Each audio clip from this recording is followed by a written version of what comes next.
কি মাছ আনছো দাদা? এই নদীর মাছ, বইরালা মাছ। দেখি। বইরালা, এই যে এই যে এই যে আনো, সামনে আনো দেখি।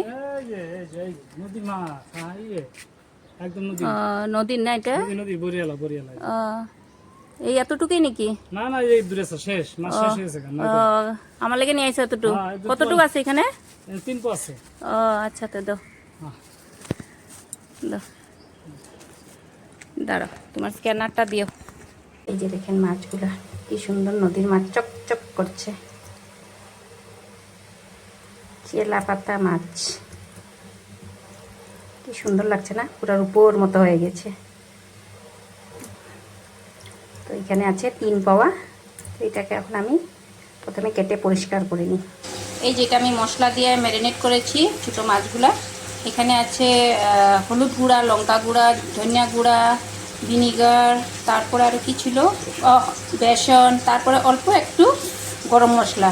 তো এই যে দেখেন এইভাবে করে আমি ফ্রাই করছি। এই যে এইভাবে করে ক্রিস্পি করে এটাকে ফ্রাই করবেন, দেখবেন অনেক ভালো লাগবে। তো এই যে বানিয়েছিলেন এই পটল, এই যে ক্রিস্পি মাছ ভাজা, এই যে দেখেন কি সুন্দর হয়েছে।